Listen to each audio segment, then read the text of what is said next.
Bom dia a todos! Hoje eu vou começar uma série de vídeos com resoluções de provas de física voltadas para o vestibular, né? Então, nesse canal eu pretendo, nos próximos meses, produzir conteúdos relacionados a vestibulares e provas de física. Então, hoje eu vou começar com a resolução da prova de física da segunda fase da FUVEST, né? Então, o primeiro dia.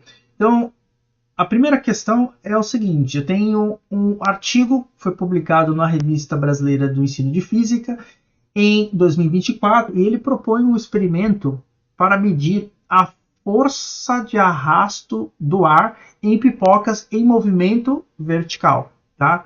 Então, aqui ao lado eu tenho essa figura onde eu tenho o aparato experimental que ele é capaz de medir a altura da pipoca, né? Então a pipoca ela estoura, ela tem um movimento balístico, né? Que é um movimento parabólico, que é como descrito nesse gráfico ao lado aqui, que eu já vou explicar. Então, nesse aparato, os autores conseguiram medir a altura da partícula através dessa régua e também acredito que utilizando um vídeo você consegue determinar, além da posição com a fita métrica, e também o tempo a partir do vídeo. Então, a partir disso, eles conseguiram construir um gráfico de posição vertical em y, dado em metros, em função do tempo, medido em segundos, tá? Que é o tempo de voo das pipocas que estouraram na panela, né? A panela está aberta. Então, nesse gráfico aqui, eu tenho o quê? Eu tenho y em função do tempo, tá? No primeiro item dessa questão, com base no gráfico y versus t, determina o deslocamento vertical máximo da pipoca nesse voo, tá? Então, esse item ele é bem simples. Como é que a gente vai resolver esse item? É fazer a leitura do gráfico. Se você olhar nesse gráfico aqui, a gente pode perceber que a altura máxima é aproximadamente aqui, tá? Então, com base no gráfico y versus t, determina o deslocamento vertical máximo da pipoca nesse voo usando o gráfico. Então, se você olhar o gráfico aqui, é aproximadamente 0,42 metros. 0,42 metros, tá? Então, bem simples esse item. Vamos para o próximo. Se a velocidade inicial da pipoca medida pelo experimento é de 3 metros por segundo na vertical, qual seria o deslocamento vertical máximo na ausência de forças? Tá? Então, a gente vai fazer o primeiro caso sem forças e com forças logo em seguida. Tá? Então, sem forças de arrasto ou forças dissipativas, tá? Como é que a gente vai resolver esse exercício? Antes de resolver o exercício, eu vou fazer uma introdução teórica a partir da descrição do movimento como um todo, né? O movimento balístico, né? Então, uma das conclusões do artigo é que a força de arrasto em uma pipoca típica pode ser modelada pela expressão dada por F, que é a força de arrasto, é igual a menos B vezes V quadrado, que é a velocidade da partícula, né? O módulo da velocidade da partícula. O sinal menos ele indica que a força ela é sempre contrária ao movimento e B é uma constante, pode ser estimada pelas medidas do experimento. E nesse experimento ele mediu como 0,4 gramas por metro e para velocidades acima de 2 metros por segundo, tá? Então, antes de resolver esse exercício, eu vou fazer uma explicação teórica e aí a gente volta a resolver o exercício, tá?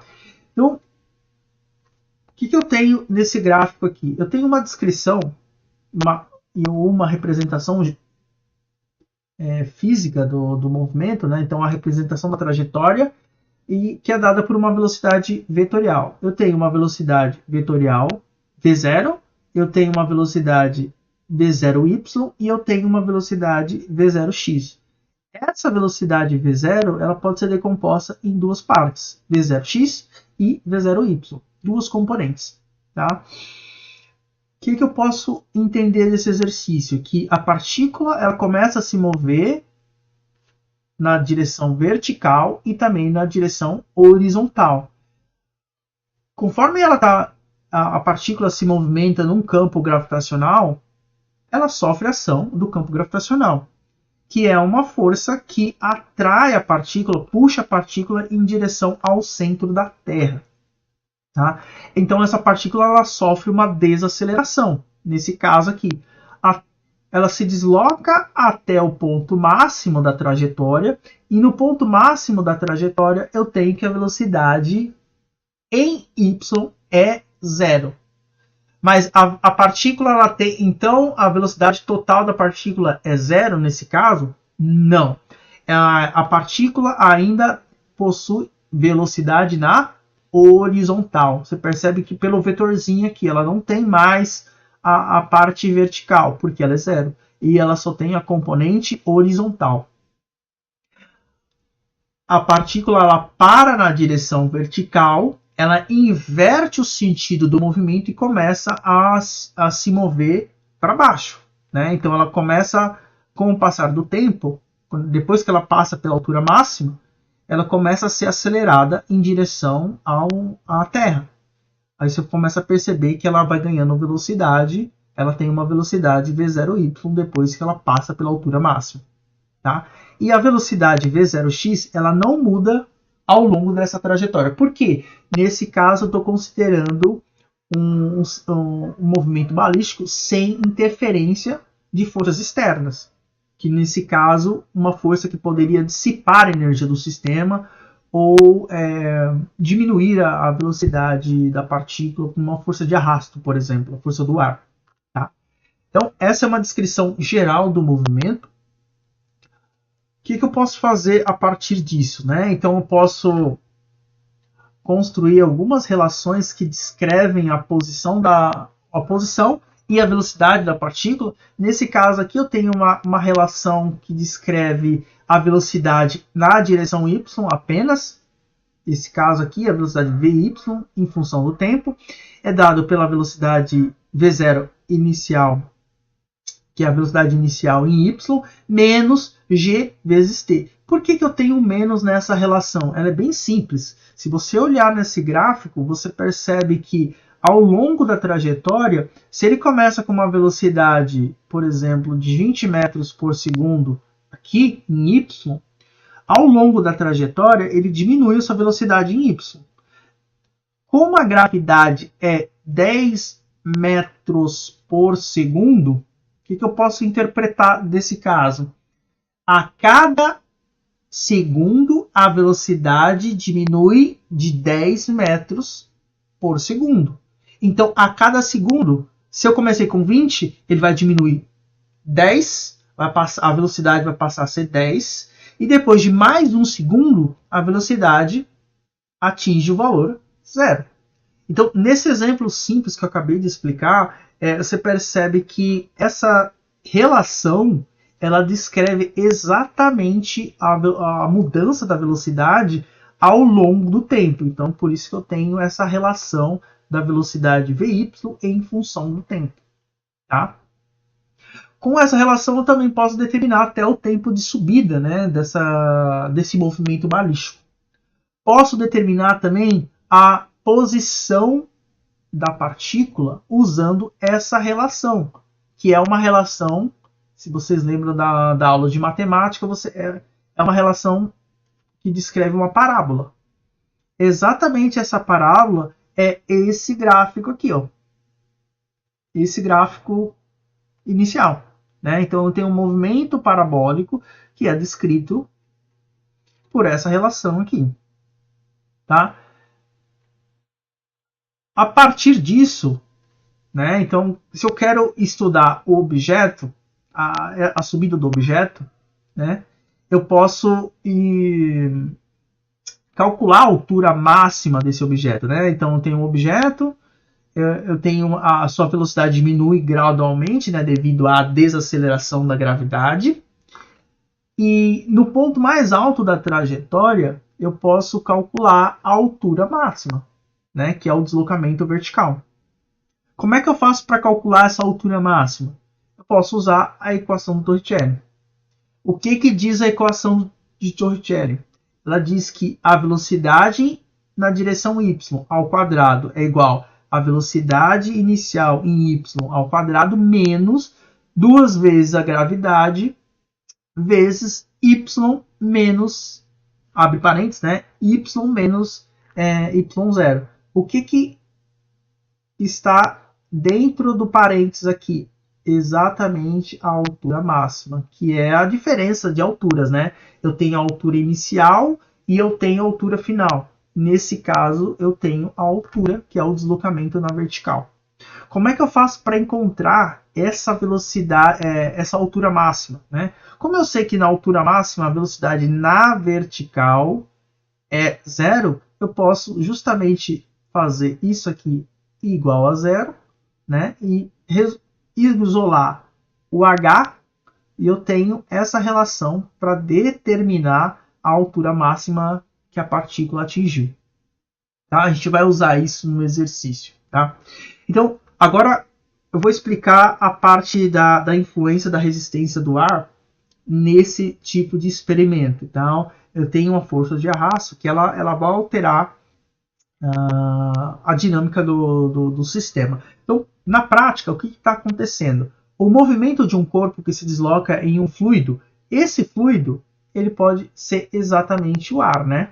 Então, eu tenho um ar que ele se comporta como um fluido, sob a ação de uma força de resistência, conhecida como força de arrasto. Tá? Essa força depende da velocidade do objeto e atua sempre no sentido contrário ao movimento. Então, como descrito no item B da questão 1. Né? Para diversos regimes de velocidade, especialmente objetos leves, como no caso da pipoca, movendo-se no ar, uma aproximação comum consiste em modelar a força de arrasto como proporcional ao quadrado da velocidade, né? Que era o que a gente já visto lá no começo da questão, no item B. A velocidade, a força de arrasto depende do parâmetro B vezes a velocidade, o módulo da velocidade ao quadrado, tá? A gente vai usar isso para calcular a força de arrasto. Então, sabendo o parâmetro B, sabendo o módulo da velocidade, eu posso calcular essa força de arrasto, tá? Como é que eu vou utilizar essa força de arrasto para entender a dinâmica do sistema, né? Então, eu vou usar a segunda lei de Newton para estudar a dinâmica. O que diz a dinâmica da segunda lei de Newton? Diz que a somatória das forças que atuam sobre o corpo é igual a massa vezes a aceleração. Tá? O que são essas somatórias? De todas as forças que atuam nesse sistema. Como o sistema que a gente está estudando tem apenas duas forças que atuam sobre ele, que é a força peso e a força de arrasto. Tá? Então, eu tenho que a força peso é dada por massa vezes gravidade, G, massa, M e gravidade, G. A força de arrasto a gente já sabe como calcular, que ela é dirigida para cima quando o objeto está em movimento, para baixo. Então, eu vou desenhar aqui duas setinhas. Eu tenho um objeto se deslocando para baixo. Esse vetorzinho, essa setinha azul, que eu chamo de vetor, ela descreve o quê? A força peso, que ela está apontando para baixo. Força de atração gravitacional. A força de arrasto, ela está no sentido contrário. Tá? E até interessante que no começo da queda da partícula, ela tem uma força pequena, porque a velocidade é pequena. Lembra que a força de arrasto ela depende da velocidade. Então, conforme o tempo vai passando, a velocidade vai aumentando, vai aumentando, vai aumentando, vai aumentando, até o ponto que a força de arrasto fica igual à força peso. Porque lembra, a força peso ela é constante durante ali próximo da superfície da Terra, né? Nesse experimento a gente pode considerar isso, porque a gente está próximo da superfície da Terra, não tem mudanças significativas dentro desse experimento. Então isso não vai afetar a resolução do exercício. Então eu tenho que no momento que a partícula atinge a sua velocidade terminal, a força de arrasto é igual à força peso, né? Então eu posso passar um tracinho aqui e dizer que as duas forças são iguais. Nesse momento eu tenho a partícula atinge uma coisa chamada de velocidade terminal. Como é que você vai resolver esse exercício? Você vai impor que a somatória das forças, né, que eu tenho a força peso mais a força de arrasto. Por que eu estou falando mais? Porque é mais, e aí depois eu tenho um menos que vem da força de arrasto, tá? Que ela é contrária ao movimento. Então você tem que se orientar nesse ponto. Toda vez que você estiver fazendo um exercício, estabeleça o seu eixo de coordenadas para você se orientar e não errar nos sinais, porque isso é um erro bem comum, a gente esquecer do sinal ou não fazer a devida definição correta do seu sistema de referência. Nosso sistema de referência ele aponta para baixo, logo a força peso é positiva. Nesse caso, a força de arrasto ela é negativa porque ela é contrária ao movimento. Tá? Então, vamos resolver essa questão e determinar como é que calcula a velocidade terminal do objeto. Né? O que eu tenho no caso que o objeto atinge a velocidade terminal? É que a velocidade, a aceleração do objeto é igual a zero. Por que a aceleração é igual a zero? Porque a força resultante sobre o objeto é igual a zero. Se a força resultante é igual a zero, a somatória peso mais a força de arrasto é igual a zero. Então eu posso igualar que a força peso é igual à força de arrasto. Isolando o V aqui dessa relação, a gente chega na seguinte expressão, que diz que a velocidade de arrasto é exatamente o que? A raiz quadrada de massa vezes gravidade dividido pelo parâmetro B. Então vamos calcular isso durante o experimento, então, durante a resolução da questão. Então vamos voltar para a questão agora. A partir dessa introdução teórica, a gente pode calcular o deslocamento vertical. Vamos calcular o deslocamento vertical e depois determinar essa velocidade terminal. Tá? Então vamos lá. Então, como a gente determinou no item A, né, a gente já tinha concluído, a altura máxima é 0,42 metros, a partir da análise do gráfico. Né? Agora, para calcular o deslocamento máximo na ausência de forças, o que a gente utilizou? A gente utilizou essa relação, que é a relação de Torricelli. O que diz a equação de Torricelli?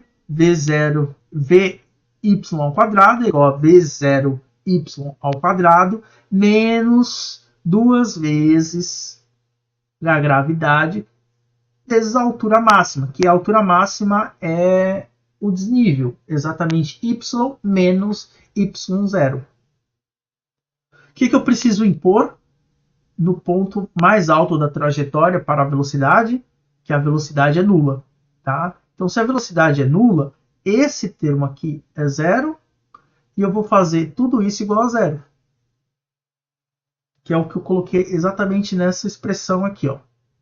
Então, V0, y ao quadrado menos 2 vezes a altura máxima é igual a zero. Isolando o h máximo, eu chego na seguinte expressão: v0y² dividido por 2g. Eu sei a velocidade da partícula na direção y. Se atente que ele falou isso na questão. Esse v0, ele é o v0 na direção y. Ele falou isso na questão. A gravidade também é um dado do problema, né, que é 10 metros por segundo ao quadrado. Substituindo os valores, eu já estou substituindo os valores direto, não estou fazendo nenhuma transformação de unidades, mas eu estou chamando a atenção para esse ponto porque isso vai ser importante no item B, na resolução do item B, também porque ele pede para você fazer, no item C, para você fazer as transformações de unidade referente à massa. Então eu preciso trabalhar no sistema internacional de medidas. Nesse caso está tudo no sistema internacional de medidas, né? Gravidade no sistema internacional de medidas, velocidade no sistema internacional de medidas. Então basta substituir os valores e fazer a conta. Se você substituir os valores, você vai encontrar que a altura máxima é da ordem de 0,45 metros, né? Então essa é a altura máxima. Tá? Então, portanto, na ausência de forças dissipativas, lembre-se, nesse caso que a gente acabou de resolver, não entrou nenhum fator que leve em consideração a força de resistência do ar. Então, não tenho forças dissipativas. Então, a altura máxima, 0,45 metros. Tá? Como é que a gente faz para calcular a altura máxima durante a queda, né? Foi o que eu acabei de mostrar naquela parte teórica, onde eu descrevi como calcular a velocidade terminal do objeto em queda livre, né? Ele está em queda livre, sujeito a uma força de arrasto, que é uma força dissipativa. Tá? Então, substituindo os valores, eu posso calcular exatamente a velocidade de arrasto. Né? Então, sabendo a massa, a gravidade e o parâmetro B. Vamos fazer isso? Então, pelo que eu li da questão, a massa é dada em gramas. Aqui tem um problema. Eu preciso fazer uma conversão para o Sistema Internacional de Medidas, né? O SI. Fazendo a transformação, o que eu vou fazer? Eu vou transformar gramas em quilogramas. Para fazer essa transformação, basta multiplicar por 1000. Multiplica por 1000 e divide por 1000. Exatamente aqui, né? Vou fazer aqui em cima para você ver. Mas então eu vou fazer o seguinte aqui, ó. Vou multiplicar por 1000. Eu vou multiplicar por 1000 e dividir por 1000. O que eu vou fazer com esse 10 a terceira vezes grama? Esse 10 a terceira vezes grama, ele se torna o quê? Quilograma. Tem quilograma. Então, eu tenho 0,2 quilograma dividido por 10 a terceira. Né? Então, o 10 a terceira passa para cima. Como aqui é mais, ele passa para cima com o sinal trocado. E aí fica menos. Tá? Aí, a massa se transformou em 2 vezes 10 a menos 4 quilogramas. Agora eu estou no sistema de unidades correto. Usando o parâmetro fornecido na questão, que é 0,4 gramas por metro, aqui também preciso fazer a mesma transformação que eu fiz anteriormente para a massa, eu preciso também transformar. Aqui é 0,4 vezes 10 a menos 3 quilogramas, que é 4 vezes 10 a menos 4 quilogramas por metro. Então, sabendo os valores dos parâmetros, da massa, do parâmetro B e a gravidade, eu posso substituir na expressão do cálculo da velocidade terminal e determinar essa velocidade. 2 vezes 10 a menos 4 vezes 10 da gravidade dividido pelo parâmetro B, que é 4 vezes 10 a menos 4. Resolvendo essa expressão aqui, eu posso cortar esses dois aqui, porque está dividindo. Vai sobrar 2 vezes 10 dividido por 4. aí eu chego exatamente na seguinte relação, né? Então, que v, que é a velocidade terminal, é igual a raiz de 5. Durante a prova, se você deixar a raiz de 5, não tem problema. O examinador ele vai te dar o ponto total na questão, tá? Mas se você saber mais ou menos aproximadamente quanto que é o valor, é 2,2 metros por segundo ao quadrado a velocidade aproximadamente que a partícula, no caso a pipoca, atinge em queda livre, tá? Então, essa foi a resolução da questão de física da segunda fase da FUVEST no primeiro dia. Eu vou encerrar o vídeo aqui, né? Então, em seguida eu vou fazer outros vídeos para cada questão, tá? Então, até mais.